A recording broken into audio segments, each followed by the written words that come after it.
The night my mother called me a disgrace, I didn't cry. I just stood there in the hallway, frozen, listening to her whisper through the thin walls, "You'll never bring honor to this family." Her words didn't shout, they sliced. It wasn't anger I heard in her voice, it was disappointment, the kind that makes you wish you were invisible. I remember staring at my reflection in the dark mirror, wondering what was so wrong with me that even my own mother couldn't be proud. I had spent years trying to earn her smile, top grades, quiet obedience, everything she ever asked for. But somehow, I was never enough. People say a mother's love is unconditional.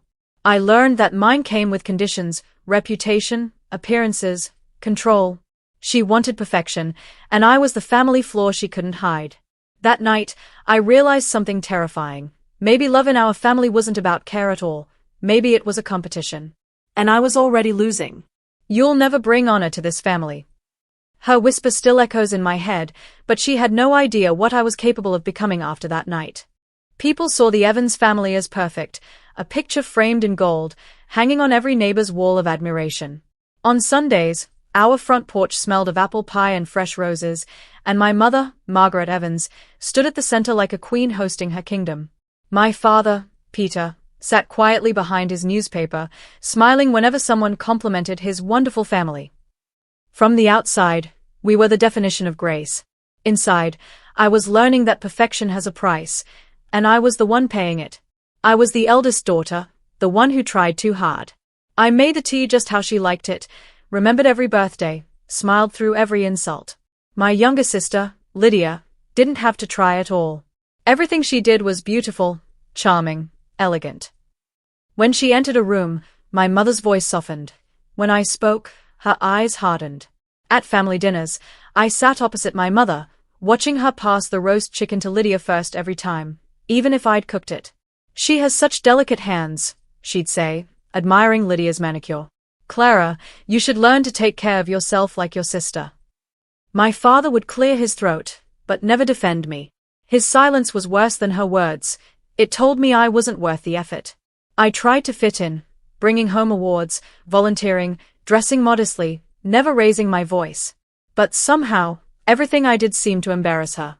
Once, when I mentioned wanting to start my own design business, she laughed softly and said, "Sweetheart, you're not cut out for that world. Leave ambition to people with charisma." Lydia smirked, swirling her wine glass. That night, I tore up my sketches and told myself maybe she was right. Still, I wanted to belong. Every holiday, I stayed up late decorating the living room while Lydia went out with her friends.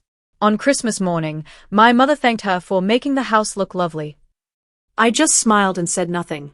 When David, my fiancé, began visiting, my mother's tone changed again. "He's such a good man," she'd tell me, but her compliments always felt rehearsed. She'd find subtle ways to correct me in front of him, how I sat, how I laughed, how I spoke. "Clara, dear, don't sound so nervous," she'd say with that perfect smile. Lydia would giggle and say, "Mom just wants you to make a good impression." It was always 2 against 1. I convinced myself that once I was married, things would get better, that maybe distance could fix what love couldn't. But one evening, as I walked past my parents' room, I heard my mother whisper to my father, "If she marries David, it'll be our family's biggest mistake." My chest tightened. I wanted to believe I'd misheard, but then she added softly, "She's just not enough." That night, I realized something deeper was wrong. My own mother didn't want me to succeed. And I didn't yet know why. It started small, as most betrayals do. My mother had a way of turning affection into a performance. When guests came over, she'd slip her arm around my shoulder, call me our sensible one, and then, in the same breath, praise Lydia as our beautiful blessing. I used to smile through it, telling myself love just came in different forms. But the cracks in her words began to feel like cuts. One afternoon, David came by with his parents to finalize our engagement details. The house gleamed. My mother had spent 2 days preparing. As Mrs. Miles stepped into the living room, my mother turned to her with that perfect, honeyed voice. "Lydia, dear, why don't you play something on the piano? You know how elegant music makes a home feel." Lydia smiled, brushing her hair back. "Of course, Mother." She played softly, stealing the room's attention, while I sat there, invisible in my own engagement meeting. Every glance, Every compliment drifted to her.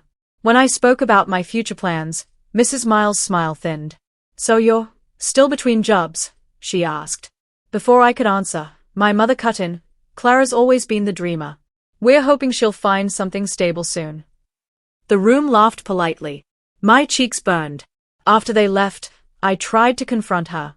"Why would you say that? You know I'm starting the design studio next month." She sighed dramatically. "Clara, it's not about truth, it's about presentation. Don't make everything so personal." "Everything is personal when it's my life you're discussing," I snapped. She turned away, whispering, "Don't raise your voice. You sound desperate." That word, desperate, sank deep. I began noticing how every conversation turned into a quiet dismissal. If I cooked, Lydia helped by adding garnish and took the praise. If I hosted guests, my mother reminded everyone who trained me. Every win was theirs. Every mistake was mine. Then came the family inheritance meeting. My grandfather had left behind some property, and for the first time, I thought I might finally be seen as equal. I sat at the table, trembling, as the lawyer read the will. My mother kept a calm smile until he said, "To Clara Evans, a keepsake and her grandmother's brooch." That was it. Lydia got the cottage, the land, the value. I got jewelry that didn't even fit me. Lydia leaned over and whispered, "Guess grandfather knew who deserved it." I wanted to scream, but my father's eyes warned me not to. His silence was an old wound that had learned to stay quiet. I excused myself, went to the hallway mirror, and stared at the reflection of a woman trying too hard to belong. That night, as we cleared the dinner table, I finally broke. "Do you ever see me as your daughter?" I asked my mother. She froze, her hand still clutching a wine glass. "Don't be dramatic, Clara. You're just different." "Different how?" I demanded. Her lips curved into a thin, cold smile. "You've never really been one of us." The word struck harder than any slap. For the first time, I didn't cry, I just stared at her, realizing she meant it. There was something she wasn't telling me. Something buried under years of polite cruelty.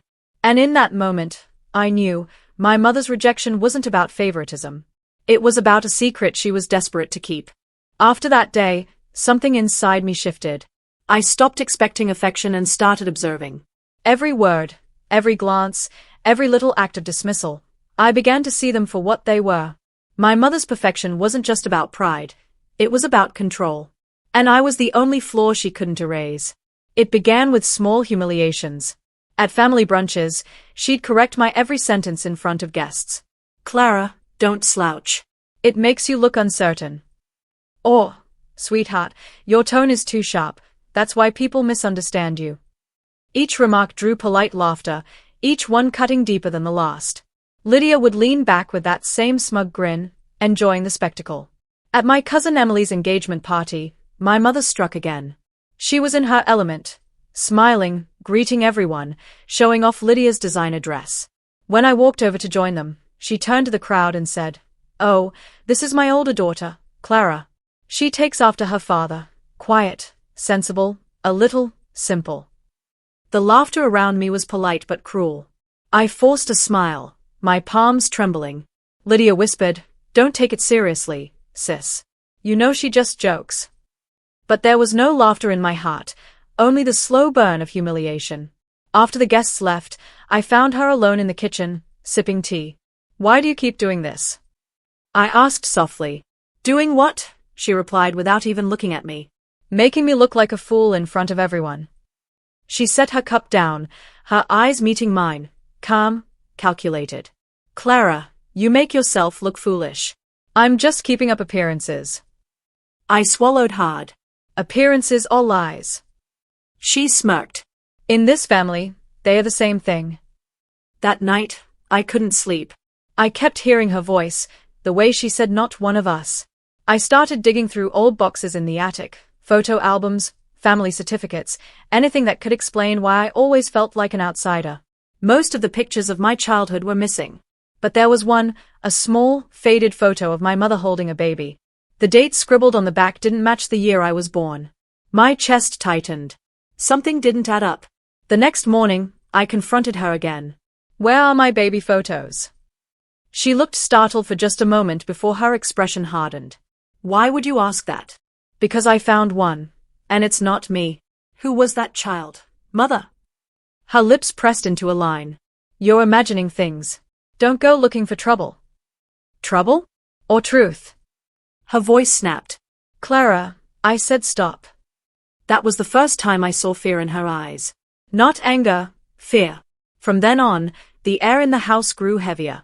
Conversations stopped when I entered the room. Lydia whispered with my mother behind closed doors. Even my father avoided me, retreating into silence whenever I spoke. The feeling of isolation was suffocating, but under it all, something else was growing, anger, steady and controlled. The breaking point came 2 weeks later, during Lydia's birthday dinner. The whole family gathered, champagne flowing, laughter echoing through the room. When Lydia opened her gift from our parents, keys to a new car, everyone cheered. My mother turned to me, smiling sweetly. Clara, dear, would you mind clearing the plates? The table fell silent. I froze, the weight of her words pressing down like a stone. Lydia whispered, Come on, Clara. It's not that deep. I looked at my mother and saw the triumph in her eyes. She wanted me small, silent, obedient. But something inside me refused. I stood up, left the plates untouched, and walked out the door. As I stepped into the cold night, I made a promise. The next time I stood in that dining room, I wouldn't be the one clearing plates. I'd be the one turning the table. And deep down, I knew something big was coming. Something that would change everything. The day my world cracked open was supposed to be a celebration. My parents had organized a grand dinner, a joint gathering for Lydia's engagement and my business launch. I thought, maybe, finally, my mother wanted to make peace. I even wore the ivory dress she'd once said didn't suit my complexion. When I stepped into the dining room, candles glowed, music played, and laughter rippled through the air. For a moment, I let myself believe I belonged there. Until she began speaking. Margaret stood at the head of the table, her voice clear, practiced, and cold. Family means everything to us, she began, her eyes sweeping the room. We are proud of our daughters, especially Lydia, who continues to bring true grace to the Evans name. Applause. Glasses clinked. My smile froze. I waited for her to say my name, to mention my work, my effort. Anything. But instead, she turned to me and said, almost casually, And Clara, well, she's learning to find her way. We just hope she learns what real responsibility looks like. The guests chuckled. My father looked down. Lydia sipped her wine, pretending not to smirk. I felt the heat crawl up my neck, my pulse pounding in my ears. Mother, I said quietly, that was unnecessary. She blinked slowly, still smiling. Oh, Clara. Don't be so sensitive. It's just a little honesty. A few people laughed again. My chest tightened. You call it honesty. I call it humiliation. Her tone sharpened. Humiliation comes from guilt, dear. Are you guilty of something? The room went silent. I could feel every pair of eyes turning toward me. I wanted to run, but I stood there, exposed, shaking, my heart splintering in front of people who only came for free food and gossip. I left the table without another word. Hours later, when everyone was gone, my mother found me sitting on the back porch. The night air was cold, the music inside faint. She stepped beside me, her perfume sharp, suffocating. You embarrassed me tonight, she said. I laughed bitterly. You embarrassed me first. Her voice dropped. You'll never understand what it means to protect this family's name. You're not built for honor, Clara. I turned to her. Maybe that's because I'm not really part of this family, am I? For the first time, she hesitated.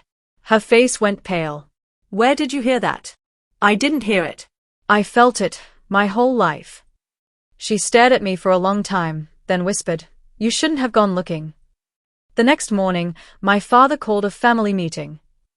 My mother sat at the head of the table again, her hands clasped tightly. Lydia was beside her, pretending concern. When I walked in, the tension was thick. My father cleared his throat.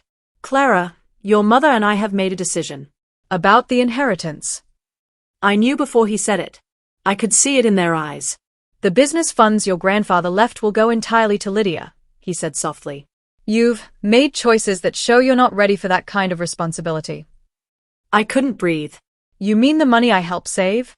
The property I managed while she was traveling? Lydia spoke up, too sweetly. It's not personal, Clara. It's just better for the family. Better for the family. Those words echoed like thunder. I stood there, numb. My voice came out as a whisper. You've taken everything. My mother smiled faintly. No, dear. We're protecting you from yourself. That was the moment I broke. I walked out into the garden, tears burning down my face, my hands trembling.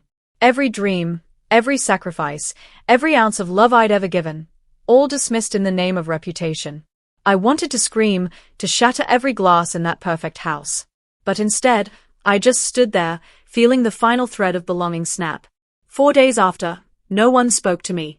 My father hid behind silence, Lydia flaunted her new car, and my mother acted as if nothing had happened. The house felt colder, the air heavier.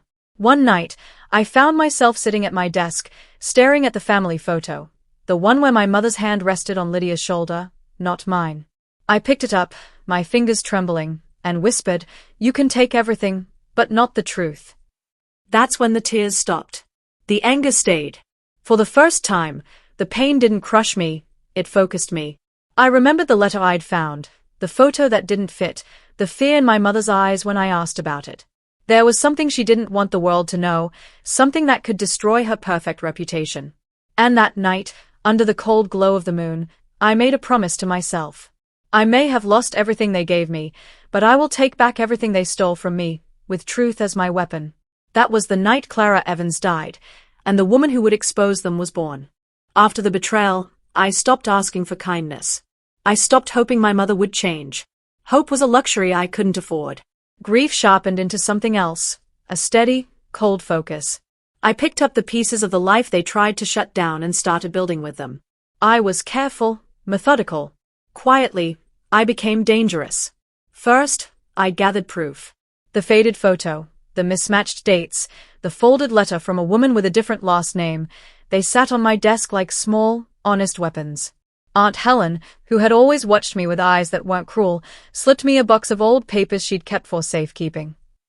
Inside were documents I hadn't expected, hospital records, an old adoption agreement, a name that made my blood run cold. It matched the handwriting on the letter I'd found. The secret I'd sensed my whole life was suddenly a fact that could be shown, not just felt. I hired a private investigator with money I'd saved from small freelance jobs. He dug where I could not, tracking down a midwife, an old neighbor, a bank record that placed my mother in a different town during the year I was born. Each clue fit together like a mosaic, forming the image everyone had been trying to hide. My mother's cool composure had been built on a lie, and I now held every tile. Planning the exposure had to be smart. Public shame served them before public truth would destroy their carefully polished narrative. I spoke with a reporter who knew how to handle family scandals without turning them into spectacle. "You want the truth," she said, "and you want it on their turf." I told her about the anniversary celebration, a gala where the entire neighborhood would gather to praise the Evans legacy. If I revealed the records there, in front of their friends and their allies, it would be more than humiliation. It would be a collapse. But I didn't want violent revenge. I wanted the exact opposite. I wanted to expose them with facts, to leave no room for their rehearsed lies. I recorded conversations. I found an old cassette where Margaret's voice confessed to a relative, months before she married my father, that she had buried a past to protect her reputation. The recording was grainy, but her voice was unmistakable. My hands shook when I listened to it alone at night, the words cutting through me still, but now they cut in a new direction, toward justice. There were risks. If I failed, I would be shut out for good. My father could deny the records. Lydia could smear me as unstable. The reporter could back out for fear of lawsuits. I knew they could come after me in ways I hadn't imagined. I might lose any remaining family goodwill. I might be destroyed in the court of public opinion instead of them. But the alternative was worse, living the rest of my life humiliated and quiet while they kept their false throne. I trained myself to speak slowly, to breathe through the fear. I rehearsed the speech I would make, short, sharp, truthful. I planned how to play the cassette, which documents to display, who to place next to the lectern to back up my claims. Aunt Helen would introduce me. The reporter would be there. The camera I'd arranged would roll. Sometimes, alone at night, I wondered if revenge would feel empty when it came. Sometimes I imagined turning back, smiling, pretending to be small again. But every time I saw Lydia's smug face, every time I remembered my mother's whisper, "You'll never bring honor to this family," something inside me tightened. "This is the only way they'll stop," I told Aunt Helen the day we finalized the plan. She gripped my hand hard and did not speak. Her silence said everything. Everything was set. The anniversary invitations sat on the counter, embossed in gold, the same event where they had always shown off their perfect image. Tonight, I would stand in front of them and press play. The night of the Evans family anniversary looked like a scene from a movie, chandeliers glowing, violins humming, and every guest dressed in pearls and pride. The air was heavy with the scent of roses and reputation. My mother stood at the center, radiant in her emerald gown, her arm proudly looped through my father's. Lydia fluttered nearby, laughing too loudly, basking in borrowed admiration. And me? I was invisible again. Only this time, it was by design. I watched them from the corner of the grand hall as guests arrived, their laughter echoing against marble floors. My plan had been carefully threaded into the evening's schedule, the family tribute video, which my mother believed I'd edited as a gift. What she didn't know was that the video would play something very different. Aunt Helen squeezed my hand before I went on stage. "Are you sure?" she whispered. I nodded. My voice was calm, almost detached. It's time they heard the truth.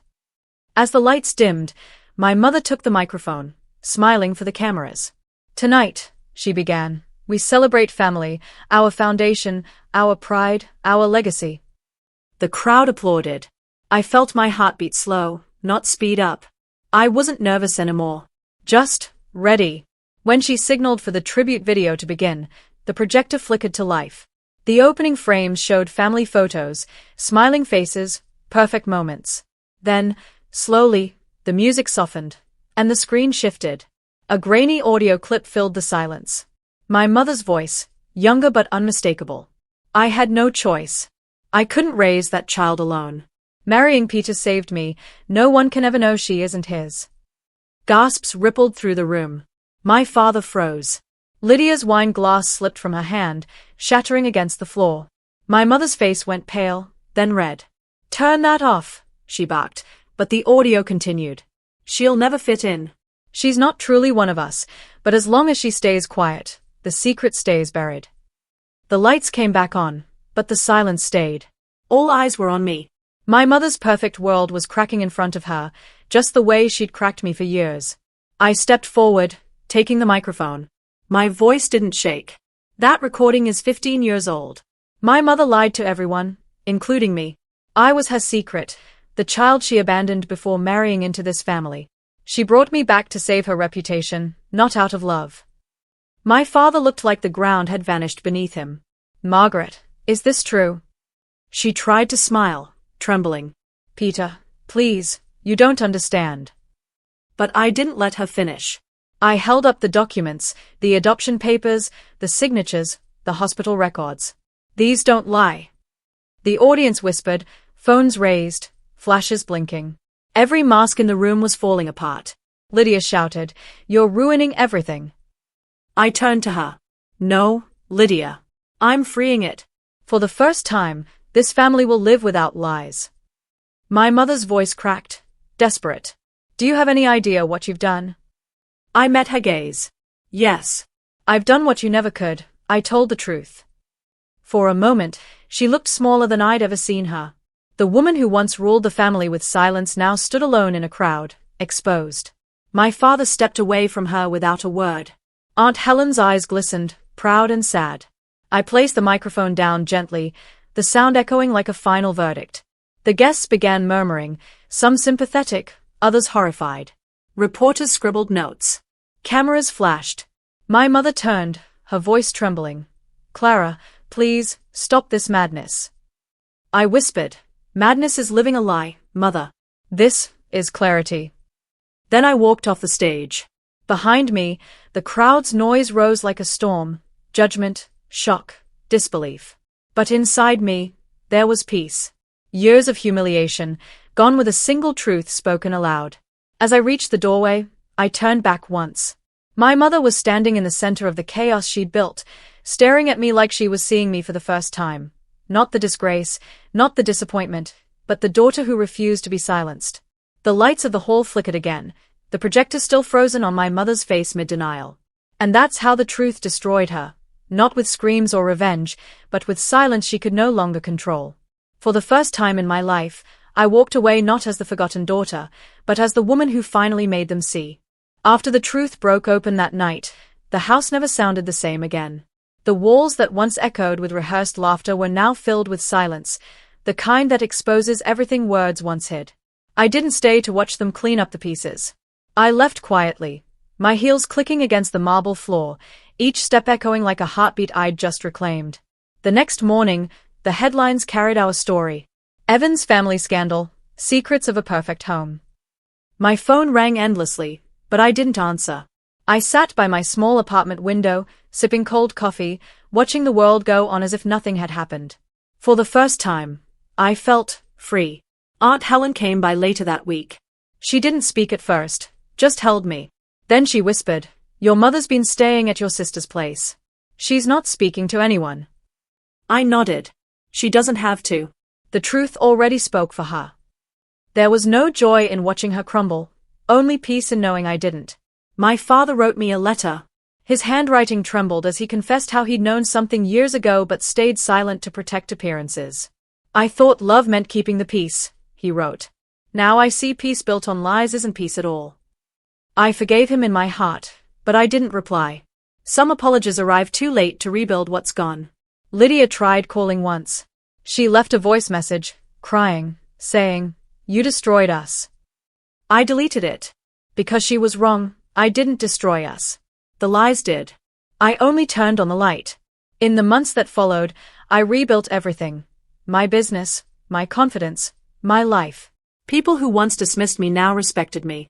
Not because I was perfect, but because I was real. I stopped needing approval from those who only gave love in exchange for obedience. I learned to give it to myself instead. One evening, as I was leaving my new studio, I ran into my mother on the street. She looked smaller, not older, just emptied. We stood there for a long moment. "You must hate me," she said quietly. I shook my head. "No, Mother. I just finally see you for who you are, and I see myself for who I've always been." Her eyes filled with tears. "You've ruined the family name." I smiled sadly. "No, I restored it. With truth." We never met again after that. But I didn't need to. Some stories don't need a sequel, just an ending that brings peace. In time, the shame she tried to bury me under became the soil I grew from. I learned that dignity isn't given by birth or family, it's earned by standing alone when everyone else wants you silent. Respect built on lies will always collapse, but self-respect built on truth will never fall. That's the lesson I carry, the truth I live by.